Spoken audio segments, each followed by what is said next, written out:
Hello, carnivore hunters. So it has been 1 year since I started the carnivore diet. I actually started on March 5th of 2024. Today's actually March 3rd, 2024. So I'm actually just a couple of days shy, but I had the time to actually record this today.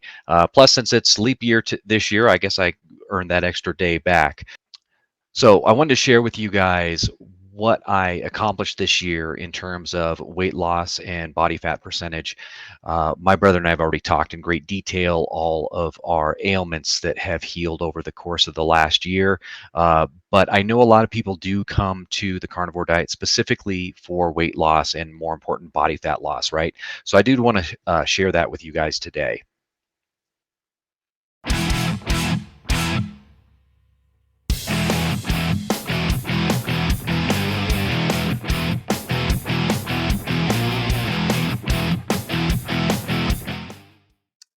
Hey there, carnivore hunters. I wanted to take a minute and congratulate Doug on his 1 year carniversary.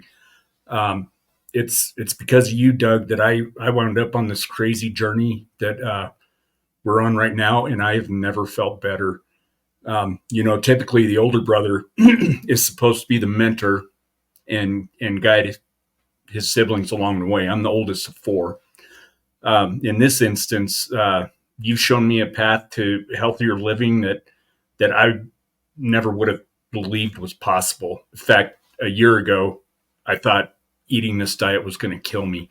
Um, we spent a lot of time getting to know our children and grandchildren, and God willing, our great grandchildren.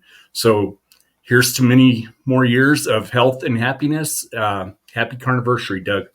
So you guys are all aware, if you didn't know already, we're both Gen X kids, and I think that is the most heartfelt thing he's ever said to me. Uh, so I'm a bit concerned for myself. He probably feels a little dirty right now, and I'm 90% certain that the next time we're together, there's a punch with my name on it. So I won't see it coming, and I'll probably have a limp for a while. But yeah, thanks for the anxiety, Rick. But anyway, guys, let's get started. I basically set a goal for myself of 1 gram of protein per 1 pound of my target weight. And my target weight is 205, and I'll get into that a little bit later. I know that sounds pretty big, but I actually have a pretty large frame, so I think that 205 makes sense as an end goal for myself. Um, what I did is each day my food consisted of morning. My wife and I would still have coffee. We did kind of cut out coffee for about the first month, but then we did add the coffee back in, and I've been whisking about a tablespoon of butter into each of our coffee mugs. So our coffee mugs are about 20 ounces and about a tablespoon of butter. Then I kind of mix that in with a frother. Then at roughly noon, we would have bacon and eggs. Uh, I'll do 5 strips of bacon and usually about 6 eggs. I did have to build up to that. I wasn't doing that right away. I think when I first started out, I was doing 4, then 5, then 6. And some days, if I'm particularly hungry, I'll kick it up to 7. But for on average, I usually have about 6 eggs. And then I'll also have a little cup of milk with my breakfast as well. I love milk. I know a lot of people could take it or leave it. I love it. I have opted to switch to the Fairlife brand because it is less on the sugar and a little bit more on the protein. But I do include that with most of my breakfasts. Um, and then for dinner, I'll just have usually somewhere around a pound of meat, pound plus of meat, trying to get as close to that 205 grams of protein as possible. Some days I only come in at about 170. Other days if we do hot wings or something, because I still love me some hot wings, I can eat a ton of those and I'll end up at like 300 grams of protein for that day. But fortunately, those chicken's relatively lean meat, so not overdoing the fat on those days either. And then occasionally My wife will ask for something kind of creamy, kind of a dessert type of thing, and we'll usually do like a Greek yogurt, a plain Greek yogurt, and then I'll mix in my own vanilla extract into that. So, because if you buy the vanilla kind, then they add a bunch of sugar into it. We don't want to include that. If we want something, or if she wants something a little sweeter than that, then on occasion I will make Dr. Kiltz's ice cream recipe. If that's something you're interested in, you guys can go find his video. No sense in me kind of running through how to make that, but it is actually very delicious, and you can make it completely sugar free, or add some stevia or some honey or something if you want to add a little bit of sweetness to it.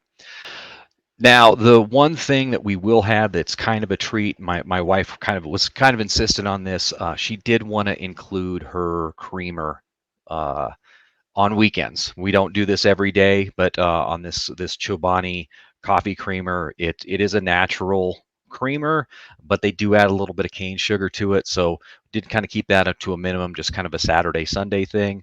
Um, has this probably in combination with my daily milk, has that probably hurt my results a little bit? Yeah, probably, but I've really done well. I'm not that upset about it. I don't think this is something that, we don't have to be religious zealots about the carnivore diet or the carnivore lifestyle. Most people don't. Most people don't give 90% effort most of the time. And you'll find if you give 90% effort in everything you do, again, 90% of the time, you're going to be very successful in life in general, not just with the carnivore diet. So that's a little side tip for the day. Um, few other things that have happened to me. My pant size when I started this, I was in a size 40 pants. Now I'm wearing a size 32 in the waist, and my shirt sizes I was at double XL for all of my t-shirts and all.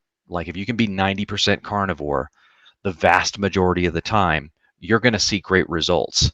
Obviously, if you can go 100% all the time, great. But I think what holds most people back from even trying this is just the thought of being that strict. And as we all know, those of you who are on the carnivore diet, it doesn't really feel all that strict, but uh, that has now come down to large. I do have a few extra large t-shirts kind of in the mix. I thought I would stop there, but yeah, some of those extra large shirts are starting to fit like a dress now. So I'm glad I didn't buy too many.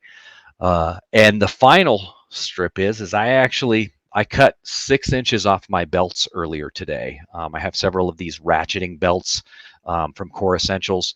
If you guys are thinking of starting the carnivore diet, I highly recommend getting a ratcheting belt. Again, the brand I bought was Core Essentials. They're not, they don't sponsor me or anything like that, but it is a good brand. Or just find, I know there's other brands that do the ratchet, and the nice thing with those is every time you put the belt on, it can go down by a quarter of an inch. So as you lose weight, you just slide it in. You don't really feel it that much. And then once you lose a ton, you cut off, 5, 6, 7 inches off of your belt. So that definitely felt good cutting that off today. Me, I actually did track my weight the entire time. And I've also tracked my body fat percentage. I used to actually have a personal trainer certification, so I have like body fat calipers and things like that. But those are kind of hard to do on yourself and without getting the measurements messed up. So about actually 20 years ago, I bought this fat loss monitor from Amron. I've seen these in like doctors' offices and things like that as well. The one when they do your annual physical. I decided to pick one up for myself. It cost me like $26 almost 20 years ago. I just looked at them today and they're up to like 300 for some reason. I honestly don't know why. Probably they've been discontinued because I think the newer technology that they have in some of the scales is much better, which I have now switched to as well. And you'll see when I bring up my results, it just looks kind of funky. But it's still good to see your progress as you go. But it's kind of erratic, the results that you get. And I do like the new scales a lot better, and those you can still get for about 20, $25. So let me actually bring up here This is my results. This is where I started. Again, March 5th of last year. Uh, I was listed as 33.7% body fat. I was actually just like a week and a half before this, I was actually at 265 pounds. But on the day, my first day starting the carnivore diet, I had managed to get myself down to 261 already. And at 33% body fat, or 33.7, I had 88 pounds of fat on my body at that point, which meant my lean weight was 173 pounds. Just 2 months into this, I went to I was down to 31.7% body fat, according to this Omron machine again, and 241 pounds. So I dropped 20 pounds in that first 2 months. Um, and this is where it starts to get a little wonky. It started to show that I was 77 pounds of body fat, but I also lost uh, 8 pounds of muscle, which seemed a little excessive to me. Now, anytime you lose weight, we're no different than any other animal. If you're nearly or obese like I was, there was definitely some marbling. I definitely had some fat going into my muscle, just like any other animal would. But I don't think it was 8 pounds worth. There's water weight and other things that kind of factor into it, but I don't think that was quite 8 pounds worth. So about 6 months into this, these body fat monitors, whether it's these handheld ones or the scales, they have two different settings. They have the normal setting, and they have what they call an athlete mode. Now, the barrier to entry for athlete mode is ridiculously low. I believe for this particular monitor, that if when I read the manual, it said you only needed about 1 hour of exercise, medium intensity exercise, 3 days a week to qualify for that athletic mode, which I used to do before starting the carnivore diet. I actually went to the gym a lot more than I have been now. Um, but I decided I'm going to start checking both with this handheld, just to see what happens. And I did it, my body fat percentage in September came up as 24%, which shows us 56 pounds of body fat and 173 pounds lean weight, which is exactly what I started out at. Now, odds are I think I realistically probably did lose a little bit of lean weight, but that to me made a lot more sense. I mean, I wasn't losing 8 pounds of muscle starting, the carnivore diet and eating 200 grams of protein a day. It's just not realistic. So I did start to record both throughout that time.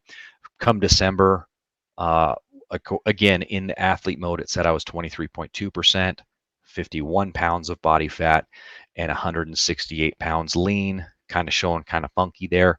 And then it was right around this time, I actually did go ahead and buy one of the body fat monitoring scales. And I do like the scale a lot better. I think that it's the same technology as the handheld, but I think they've had a lot more time to refine it in the last 20 years. But also, it will actually pair with your phone. So, and I'll put up an image from my phone here as well, so you can kind of see what the app looks like when it pairs up. Now, when I first started using that scale, I did set it to athlete mode because it seemed more realistic and more in line with where I thought I was. Although I do think it might be measuring slightly low, but it did bring me in at about 18% body fat this morning and 176 pounds lean weight. Again, I think that might be a little bit high, but my goal over this entire time has been to get down to around 15% body fat at 205 pounds. And at that weight, I would be about 174 pounds lean, basically right where I started initially. So I think that's a realistic goal. I think I probably, had I cut out all the dairy too, or had I done any time in the gym significantly over this last year, I probably could have hit that. Um, but it is what it is, and I'm very happy with losing nearly 50 pounds from where I started. And I don't think there's not a doubt in my mind that by this summer I'll be at my goal weight again. It's starting to warm up. It's getting springtime here, so I'm able to get outside a lot more than I was, even just a month ago. So that's definitely going to be very, very nice for me. Um, Keep in mind when we're talking about 15% body fat for somebody my size at 205 pounds. Um, that's a lot. 15% body fat's a lot more. It's about 5 pounds more of body fat than someone who's at 175 pounds, right? If their goal weight's 175, 15% for them is 5 pounds less of fat than what I'm going to have at 205. So even at 15%, I'm probably going to look a little fluffier than most people. But again, I have a pretty wide frame, and I do think it'll be definitely a healthy look for me. For those of you who haven't seen, there are body fat models out there. You can get them in 1 pound increments and 5 pound increments. I'll put up an image. You can buy them on Amazon if you want. I think they're like $60 or something like that. So not really worth it. I think I'll throw up a picture here so you can see what it looks like. But as a general rule, body fat is if 5 pounds of fat on a human is about 13 inches long and about 5 inches in diameter. And that to me, I think being again within about 10 pounds, that's what I'm feeling. Like if I feel my gut, I feel like I have about 5 pounds there. And then I know that elsewhere on the body, they're probably comprising another 5 pounds. So we'll see once I hit that 205. I'll hit you guys up with an update and see if I'm happy with there, or I might have to go further. I don't know, but the math so far and the numbers in these using these machines has definitely it point me into believing that I think 205 is a good lean weight for me. But again, I will show you guys once I get there. I'll make sure and throw out an update. Uh, Otherwise, guys, thank you for tuning in. If you have any questions, leave a comment below, and I'll be certain to get back to you. And we'll see you later.